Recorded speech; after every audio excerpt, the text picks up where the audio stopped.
Welcome back to another installment of the Next Gen podcast. Today on our show, we have a special guest, Chris Gonzales, Director of SMB Sales for Wireless City. Welcome to the show, Chris. Thanks for having me. I'm excited to get to know a little bit more about you, your background, how you came to be the Director of SMB Sales in Wireless City. But before we go there, can you share with me a little bit of a background on some of your past history, what kind of like led you to this place? Yeah, so in terms of my background, I graduated with a Bachelor of Science in Entrepreneurship Management Okay. out of Meridian International College in the Philippines. I've been always kind of focused on business growing up. I used to be one of those kids at school that would buy, chips, gum, soda from the convenience store, bring it to school, and then sell it at school. So I've always kind of just enjoyed being in business. After university, I kind of took a break, um, came back to Canada where I was born, and then worked in the serving industry for a bit. But long term, didn't really kind of wanted to, be 40 and still serving. Um, Not that there's anything wrong with that. I just didn't think it was a fit for me. So I looked for a few sales and marketing roles, and I came across this company called Incaros, where they were a 100% commission sales company focused on third-party sales. So it was a lot of, going out, hitting the field, knocking on businesses. And I really enjoy kind of the problem-solving aspect of sales. I think it's a very cool experience when a customer tells you, their situation. Some of them may know what they want to go, they have a future idea of where they want to head. Some of them don't. And you, as the person who knows your product, know you're the expert, being able to position it to the customer on, does it solve any of their current problems, or is there any future value that you can provide? So the problem solving there was always kind of cool. So I worked there for 3 years, had the opportunity, did well enough to that when we needed to expand an office, they recommended me to move from Vancouver to Calgary, where I'm residing now. And then I moved out here, opened up an office, and then kind of helped grew the team here. Then COVID happened, and due to some changes with the commission structure, which is very important since we're 100% commission, we don't have a base salary. It wasn't financially feasible for me anymore. I was then offered an opportunity to work for a startup company called 7X as a call center sales manager. And then we did really well there as well. We grew the company from roughly 30 salespeople at the very beginning to about 300 in about 6 months' time. So it's rapid exponential growth. It was really great company to work for. It was very valuable experience. And then they kind of saw the potential in me. They invested in me and promoted me to sales operations manager, where I was handling one of two sales departments with the company, having about roughly 7 sales managers and 90 sales employees part of my organization. And that was a equally great experience because it kind of showed me the other side of sales, which is more of the strategy, sales enablement, sales operations, rather than the kind of the hands-on. It taught me how to look at things at a broader view and look at things from a investment perspective. Because in sales, it's very quick. I talk to you, I set up an appointment. Everything's very not necessarily transactional, but step by step. Versus being in the enablement side and the support side, it was more of investing time and resources into things that, it's not specifically tangible, but it has a better impact, right? So like as an example, maybe investing into a spiff for the team that has nothing to do with sales metrics, but just overall team morale, right? And it's something that's very hard to quantify, but at a broader view, you'll see different in engagement, different in motivation for the team. So that was super cool. And after that role, I ended up working for an IT company, doing sales for them. It was very different from my past experience since historically I've always been in the telecom industry. Working in IT was a great experience for me because it broadens my approach on sales. And it was it was more on the enterprise side, so a different sales cycle. It wasn't as quick as, a one week to 2 month sale. It was you invest 6 months into a sale before you close it. And then eventually connections, Wireless DD was looking to hire a director of sales because they're looking for exponential growth. We had the owner of the company reached out to one of my connections, and then they recommended me for the role. So I applied. Fortunately enough, I was chosen, and yeah, now I'm working at Wireless City. Thing that I kind of noticed with your whole story in you have a natural proclivity to want to be a part of the sales process. And one of the things I picked up on right away was how you focused on the problem solving aspect of it, where a lot of other people focus on maybe system selling, right? Where there's you and you did touch on it, but like there's certain steps and so, but they're like really removed from the process, and it's more like persuading people to do something that they may or may not want to do, and it becomes a us versus them or a very competitive frame, right? But you come from this place of like, okay, you have problems, we can solve them. Let's work together to collaborate on that. Where do you think that came from? Is that something that you kind of picked up along the way, or is that something somebody gave you, or I think it's been a bit a 50-50 of naturally and as well as it was taught to me. Naturally in the sense that growing up, I've always been into sports, been into, like video games, just like, any 90s kid. I've always enjoyed the strategic aspect of things. So I grew up playing a lot of, strategy games. I grew up playing sports, strategy. And so that kind of transferred into my desire at understanding different strategies when it comes to sales. In the second half of it being taught early in my career, I had, a very good leader in that first company where I stayed there for three months. And he was one extremely helpful in kind of shaping me at the early set of my career and being able to think outside of the box. And that was always his kind of focus in sales was think outside the box. Just because a product works one way doesn't mean that it's limited by that. You have to kind of connect the dots for the customer. And the biggest thing that really stood out to me why I have a big focus on the problem solving aspect of sales is, like you said, when you try to persuade somebody to buy your product, it becomes an us versus them, which means it's a very black and white. It's a yes or no.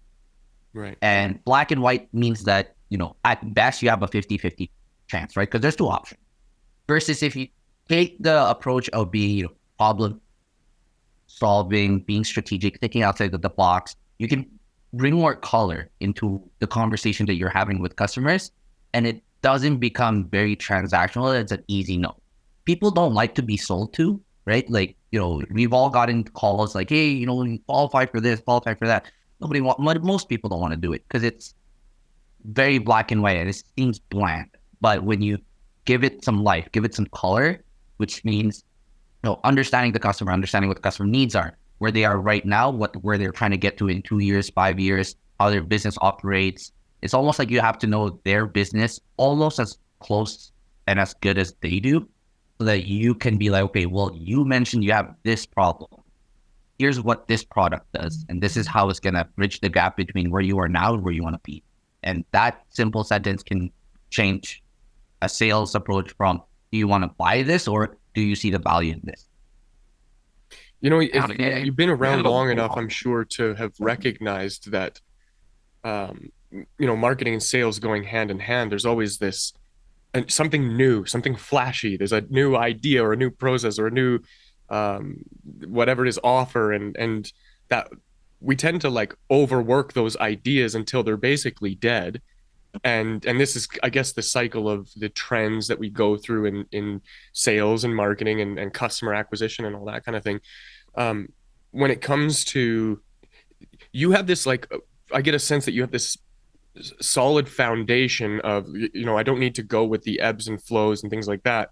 However, there are things that we can kind of extract from those trends that kind of supplement or build up the processes that we're working on. Can you share with us maybe some of the trends that you're noticing kind of come out of the woodwork right now? What's kind of working for you guys? What's not working?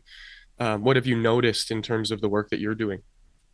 So I think in terms of trends, the biggest trend that we have to take into consideration is that we're post-COVID.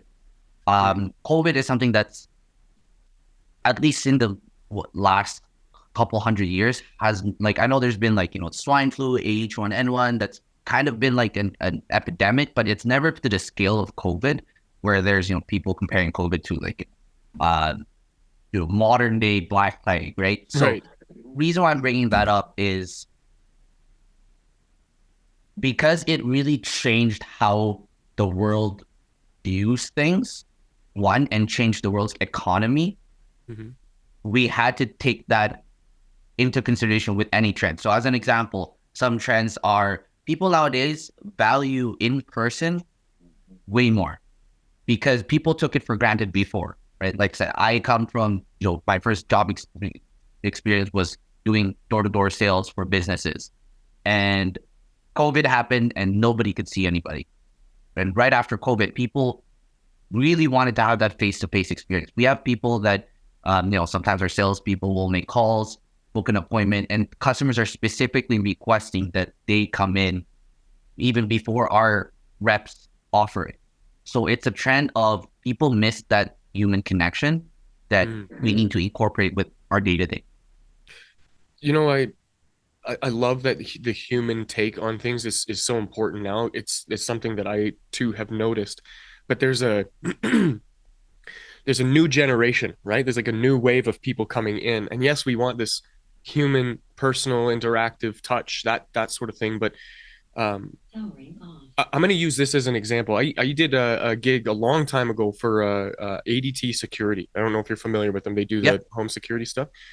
Well, we did like a hiring phase where we had to put some ads out in the paper and on Kijiji and all that kind of stuff. This was that long ago that that still worked. Like, But we had to make the classified listing very vague and almost to some degree, while I was like watching all of my superiors go through this thing, it felt very much like we were tricking people to come in. And we would have maybe 30, 40, 50 people show up at this hotel event thing. And then by the end of the day, you were down to like 10 or 15 not people. even And the whole job was basically doing door to door sales, but we were pumping it up like it was this other thing. How do you, in your kind of line of work, deal with people's resistance to want to do this type of stuff, like the salesy coming off as that sleazy sales guy thing? Like people really are trying to avoid that, although it's a it, necessary function in the business. that How are you guys approaching that right now? my approach, to be honest, is exactly sales. In the sense that that's why I like sales. Sales is in my personal opinion, sales is in every aspect of life. If you're hiring on behalf of ADT, you have to sell ADT, you have to sell the role, you have to sell the opportunity to that person, right? So it goes Mm-hmm. back to what I said earlier. It's being able to understand that person then, if we're from a hiring perspective, right? Of, okay, how do we not necessarily convince people, but more so on, they decided to attend, this hiring event for a reason. Some of it might be because they just need a job. Some of it might be because, they like sales, or they're curious about sales, or they're passionate about home security and protecting your home and your property, right? So it's understanding each person individually as to why are they here in the first place? What are they looking to gain? What's their background? What are they looking to gain in the future? Maybe even outside of this role, and being able to tie that in. So as an example, when I was working for that company that did business to business, door to door sales, it was a lot of, in the hiring process, is just asking them questions and then tying in why this role would fit what they're looking for, especially because it was 100% commission. A lot of people would be like, well, you don't give me an hourly wage or base salary, I don't want to do it. And then we would just tie it back to, okay, but you said you wanted to open up your own, business in the future, or you wanted to get a head start, strong experience in the sales. This is the best way to do it, because then you don't have that safety net, meaning that you are more willing to put yourself out there, try new things. You're quicker on the draw because you don't have that, oh, I didn't hit my target this month. I'll try better next month. It's every day, every week. You got to keep your foot on the gas pedal. And it's a great learning experience. It's tough, but I can guarantee you do a year of this versus a year of, retail sales, a year in 100% commission out in the field, door to door, versus a year in retail sales, you're going to be better off as a 100% commission rep. Yeah, it almost forces you to, cut your chops on it, in that you have no choice, right? Your compensation is directly correlated to the amount of effort and work and tools that you implement and the things that you're creating in terms of solutions for the people that you're talking about. When it comes to the systemization of that and the advent now of all kinds of different tools for automation and AI, ChatGPT's coming out now, video with Sora, and like it's moving so fast almost that it makes it really difficult for a company to keep up with that sort of thing. Are you currently implementing tech inside of the work that you're doing? Are you looking for ways to make your staff's life easier? What are you guys doing in the way of your tech stack currently? Always 100%. It is technology, and technology is continuously evolving.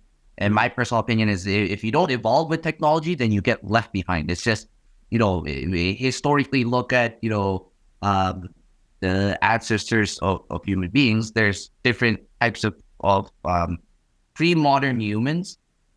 The ones that evolved was the ones that continued to use tools, right? Or they learned how to use tools better than their counterparts. It's the same thing now. If a company doesn't leverage technology, they will be left behind. Some ways that we are implementing technology, AI specifically, in our day-to-day is even little things as simple as, like, with our website management, having a chat toolbox there. We've started implementing, so for example, it's like, when you go to, most companies have it now, but, there's a little text pop up on the side, and then you put in your questions there, and then it'll direct you to different places on the website. We've also implemented having so we have a ticketing internal system. So any of our existing customers has little requests, like, I need to change my phone number, I need to add another line. Instead of them having to call in and then tie one of our internal resources onto the call and go through it, the AI chat feature will walk them through and answer all questions enough that an order is made already, so that our internal people, all they have to do is just take a look at the order request form and be like, okay, this is done, simple. And we've seen that it's saving us anywhere between, depending on the complexity of the request, anywhere from between 30 minutes to about 2 hours worth of work. So very, very simple implementation there. Another thing with the day-to-day of the reps is, you mentioned ChatGPT. I advise them, hey, use ChatGPT, especially since we have a very diverse team, and it's Canada, a very diverse population anyways. But being able to leverage ChatGPT to understand different, mannerisms of different cultures, right? Or somebody that's, English is a second language. How do we get you to leverage sending emails out that makes it seem like you're this person that's already here, able to conquer and tackle let's say a 300 size employee company, and you don't want to seem brand new? This is how. It's just little things like that. An efficiency that you create by leveraging some of these tools. And I can see how even if you're saving a half hour, 20 minutes, 15 minutes, even a little bit here and there, across a large team, that adds up. And to increase your productivity on the other side, it only makes sense in terms of dollars and cents when you really start crunching the numbers. So that's awesome that you guys are kind of leading the charge in terms of being at the forefront of that and using some of this technology and stuff. Speaking of, like, the forefront of this stuff, what do you see kind of coming down the pipeline that you're excited about, that you might be able to leverage inside of your company? So the biggest thing is it's a feature called predictive dialing. So for a lot of companies that use, has sales reps that do outbound calling, typically what happens right now is, a rep has a leads list, or they have, their potential prospects, and they're going to manually dial it. Mm. Predictive dialing, and it's already around, but it's just consistently, continuously getting better. Predicting dialing is going to replace the rep having to manually dial out calls. It'll dial out calls, let's say 10, 15, or maybe even just two at a time, depending on how fast the team's going through them. But doing the dials before the rep even has to do any work, and then only passing off a call once a customer's already answered. That way, to the rep, instead of me potentially looking at my opportunity list, my CRM, and be like, okay, I call this person. That takes me, let's say, 30 seconds to 45 seconds. Find out that it's a voicemail, hang up, dial the next person. And if that happens 10, 20, 15, or 10, 20, 30 in a row, that minutes will add up. Versus if I know that every time I pick up the phone, it's already a connected call, that's going to save me so much time, increase my productivity, and basically get rid of one step. Instead of it having to be like, I do this many dials and I connect to this many people, it's just get rid of this part. We're already connecting to people, and that increases productivity for everybody else.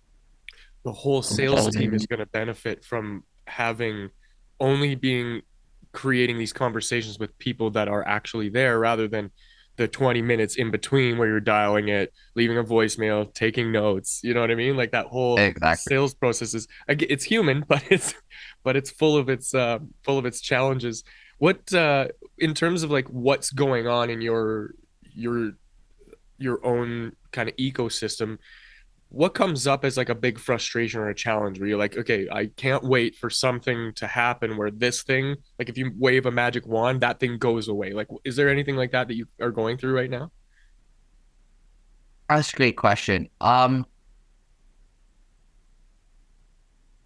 It's a bit tough to answer because, in my opinion, there's there's a balance of a lot of things are frustrations, and a lot of those same frustrations, a big chunk of that is you just gotta kind of accept reality and then adjust accordingly. So as an example, a big frustration right now is I don't know if it's available in other countries, but in Canada, they started doing this where it's a feature called call control.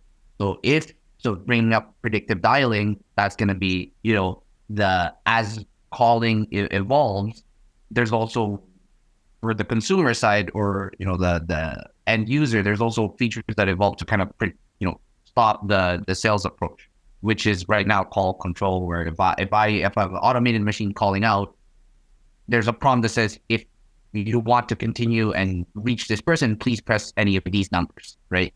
And then obviously the predictive dialing right now doesn't have that feature to be like, okay, I heard 8, and then let me press 8. So that's a frustration, but I also kind of look at it as it's good frustration, because as the evolution or the technology evolves on that side, that's also going to force the technology to evolve on this side, and that competition is just going to continuously benefit everybody in a way. Right. Yeah. Yeah. I don't know if I really answered your question, but yeah, it's kind of a tough one, but great Yeah. There's question. a lot of little frustrations, but the punchline is like sometimes it's necessary to have these little frustrations so that everybody kind of benefits from it. A rising tide lifts all ships. I think that's what I extracted from that. If that's close. Yes. Okay, so we're gonna wrap things up here and just coming to a close. I think you've shared a lot of incredible insights. There's a lot here that people can kind of chip away at. If you had a piece of advice for another person who's facing similar challenges to you in terms of business and sales and growth and technology implementation, what would that piece of advice be? One piece of advice that anybody is facing challenges in a similar role would be, don't try to figure it out yourself. I think is I know a lot of people, especially at these roles, feel like I have this responsibility. I take care of all of these people. It's my responsibility to get it done. If I ask for help, there's risk that somebody else might think I'm not capable of doing my role, and people might have that fear of being replaced. Don't. I think I come across a lot of people that work in that fashion, and what ends up happening is they stress themselves out and they burn out, or they'll make mistakes. Things will fall through the gaps, right? Support find people to help support you and support yourself, reach out to your peers, right? People from other companies. And LinkedIn's a great, a great asset that a lot of people really feel like, oh, let me just make connections. But you made that connection for a reason. Don't just make that connection and never talk to them again, or, just like their post. Reach out and say, hey, I see that you're in this role for here. I'm here, and these are some of the challenges I have. Do you mind if I bounce some ideas off of you? Nobody, nobody's built to work in a silo and not get help from anybody, right? So don't tackle things alone. If you're unsure, if you're hesitant, find somebody, whether it's within your immediate vicinity, your team, your reporting manager, other department heads, or people from outside the company or your past network, right? Like, very, very important to reach out, talk to people, get some help, because you can only take one perspective. You can only view things a certain way. You need other people to kind of help give you some light as well. That's incredible advice. It's really helpful, especially for the people who are listening who do feel like there's all this pressure on them to take care of this stuff. And just kind of, I guess, not that anybody can give anybody permission, but just having the permission, or just being aware of the fact that it's like, it's a good idea to look for people who specialize in this stuff. And obviously you were hired for one role, and most of that isn't understanding the deep inner workings of the AI code and technology. So, you don't need to know the guts of the phone in order to use the phone to have a conversation with somebody. So I think that that's really helpful. If somebody wanted to get in touch with you to kind of pick your brain a little bit more, I'd love to share your contact or website or something like that. Maybe if they wanted to work with you, what's the best way to get in touch with you, Chris? Email is best. I can give up my work email, or LinkedIn. If you guys look for Chris Gonzales with Wireless City, I should be the first one to pop up. Granted, I don't know where everybody is, but if you're searching from, let's say, I don't know, random country like South Africa, there might be another company like that. But yeah, LinkedIn, again, Chris Gonzales with Wireless City. And then I can post my email, I guess, on the chat box here. That works? Sure. Yeah. I'll share it in the show notes. So that's it for this episode. If you guys want to get in touch with us, it's nextgencalls.com. Otherwise, that's it for this episode, and we will see you guys in the next one.